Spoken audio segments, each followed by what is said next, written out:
자, 여러분 안녕하세요. 오늘은 투부정사의 드디어 부사적 용법이 시작됩니다.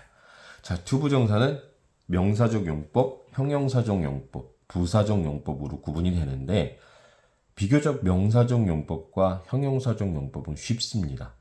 왜냐하면 역할이 분명하기 때문이에요. 다양하지 않아요. 예를 들자면 명사적 용법은 주어, 목적어, 보호 자리에 사용된다.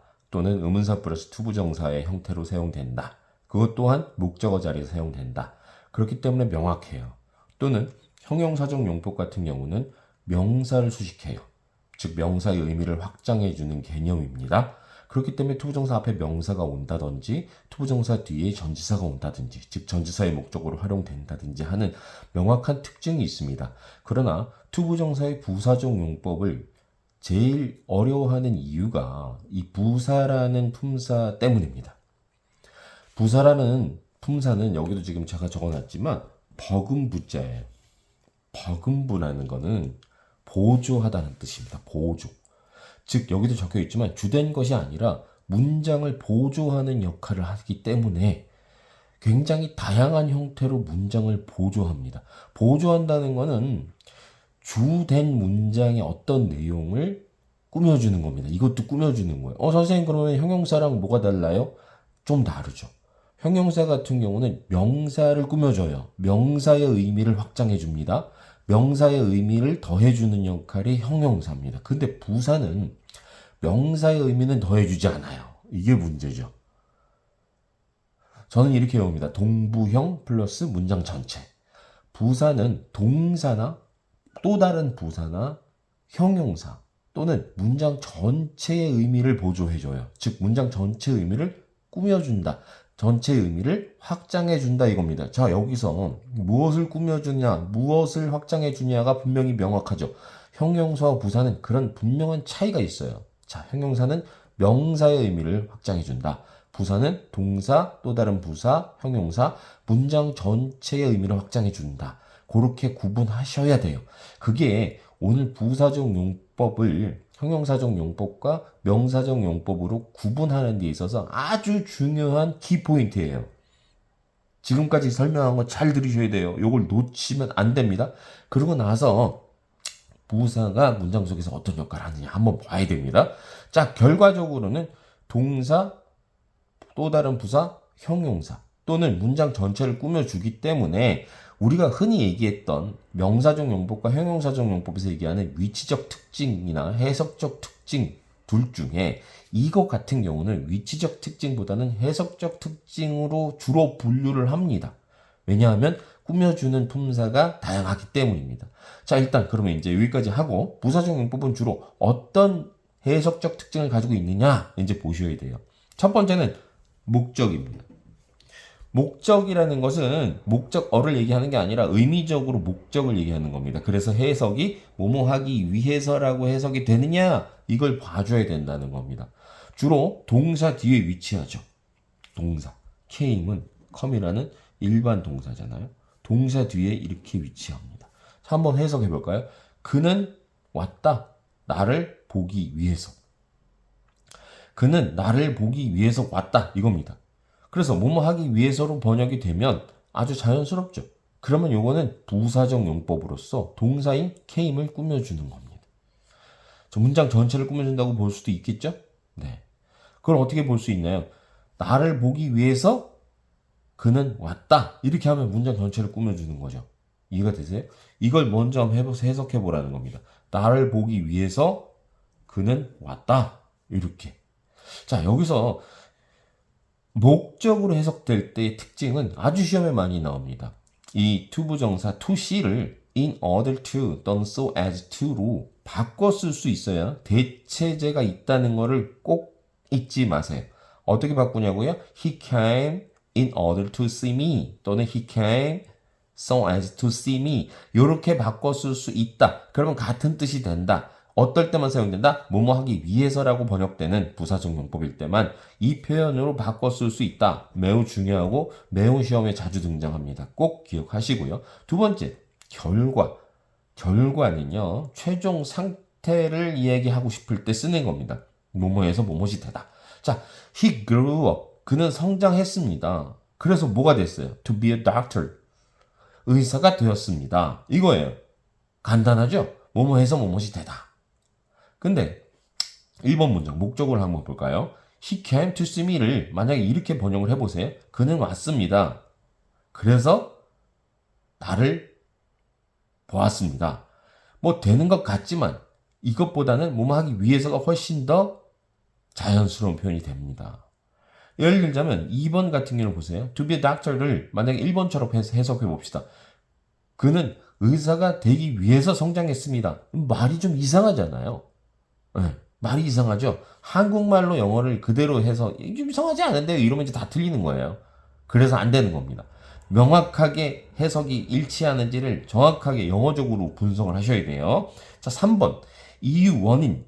요거는요, 보통 이유와 원인을 별도로 구분하는 그런 내용도 많지만 저는 이제 합쳐놓은 이유가 특징이 있기 때문입니다. 이유, 원인 같은 경우는 한번 1번 문장부터 볼까요? He was happy to hear the news.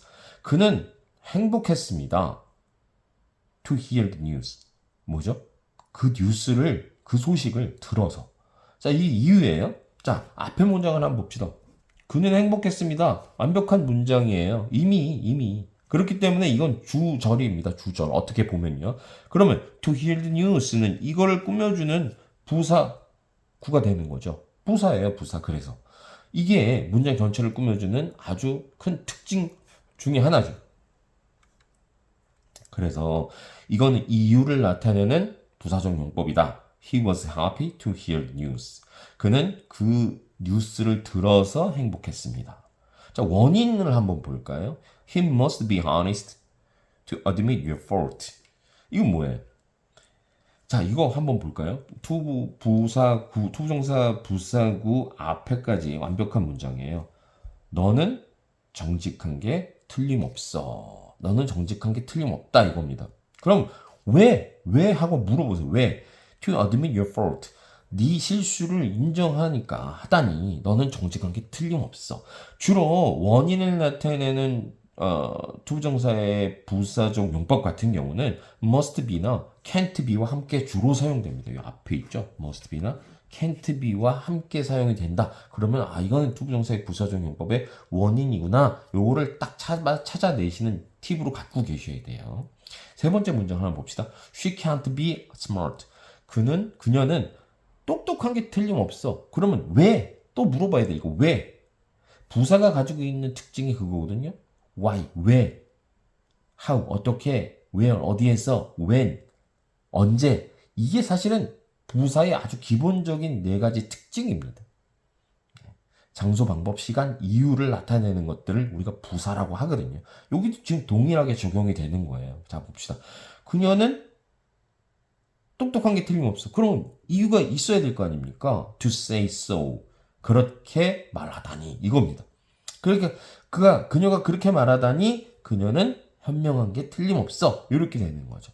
자, 즉 부사적 용법은 다양한 품사들을 꾸며주고 문장 전체를 꾸며주기 때문에 위치적 특징, 명사적 용법과 형용사적 용법처럼 위치적 특징으로 구분하기가 굉장히 어렵다. 그래서 여러분이 놓치지 말아야 될 것은 부사적 용법의 해석적 특징, 뭐뭐 하기 위해서 또는 뭐뭐해서 뭐뭐이 되다 또는 뭐뭐 해서 어떤 이유를 갖고 있다, 어떤 원인을 갖고 있냐, 왜?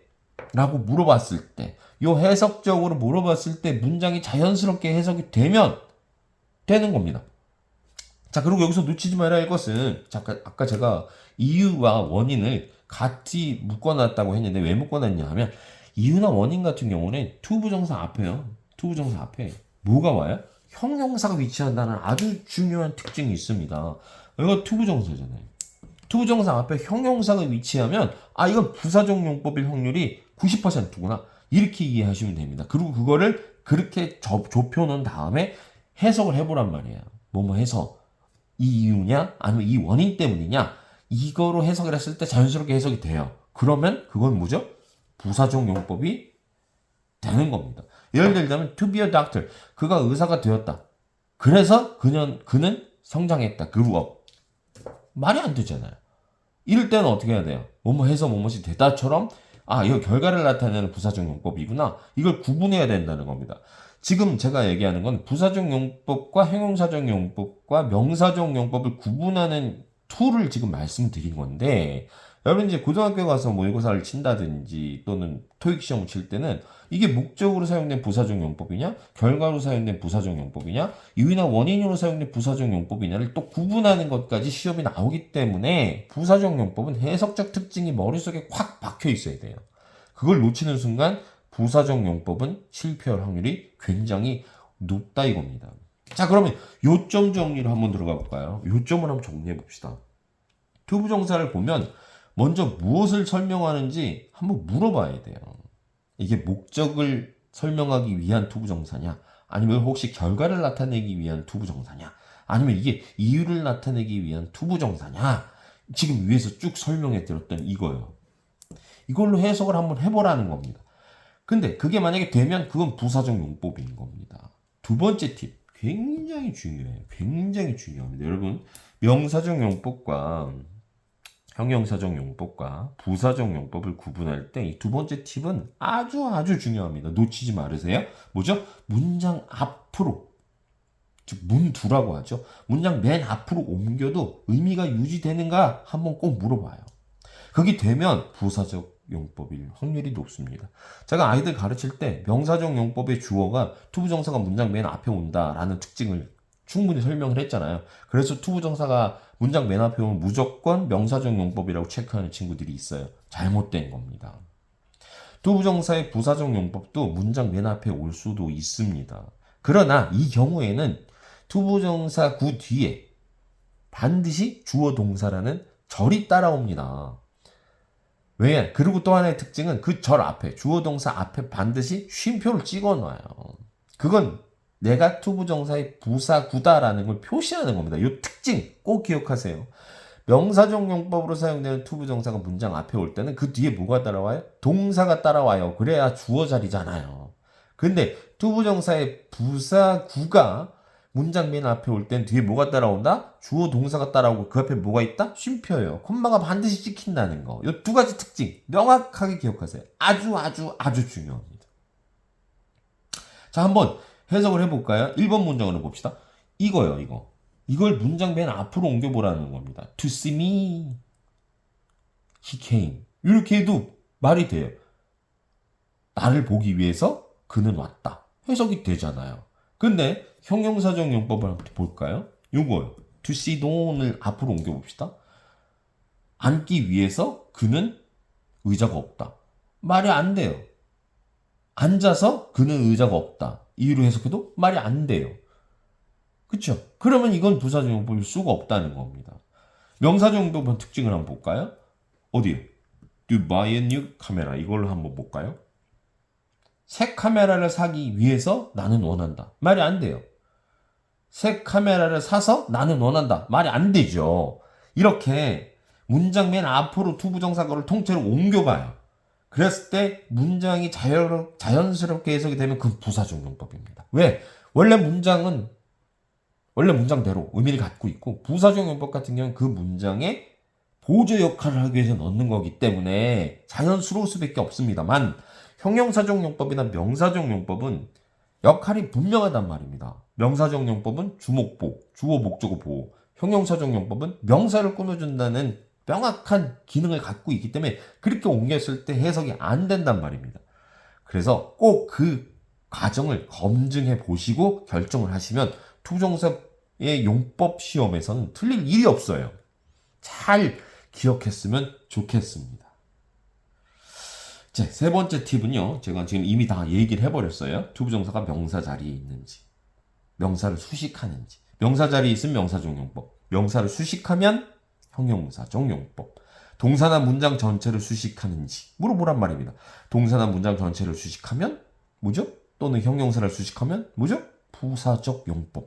그래서 종합적으로 다시 한번 정리하자면 이게 명사냐 부사냐 형용사냐를 알려면 명사가 뭔지 형용사가 뭔지 부사가 뭔지 그리고 걔가 어떤 역할을 하는지에 대한 팔품사 개념 이해가 기본적으로 되어 있어야 투부정사를 이해할 수 있고 문제를 맞출 수가 있습니다. 그래서 제가 지금 계속 순차적으로 영상을 찍고 있는데 팔품사 영상도 언젠간 찍을 거예요. 조만간 찍어야겠죠? 그 영상에서 팔품사에 대한 기본적 이해를 무조건 먼저 하십시오. 그리고 나서 이걸 다시 보시면 완전히 쏙쏙쏙 귀에 들어오기 시작할 겁니다. 팔품사는요, 영어 공부를 하는 데 있어서 매우 매우 중요합니다. 그게 되지 않으면 절대 영어를 잘할 수 없어요. 미국 갔다 와도 못해요. 네, 못해요. 그러는 한국 사람이기 때문에 팔품사 이해 반드시 시작부터 확실히 다져나갈 필요가 있습니다. 여기까지예요. 추가로 궁금한 점 있으면 댓글 통해서 문의해 주시고 내용이 좋았다면 구독과 좋아요 그리고 알림 설정 부탁드립니다. 여기까지 마스터쌤의 English Bite 튜브 정사의 부사적 용법 1편 마치도록 하겠습니다. 바이바이.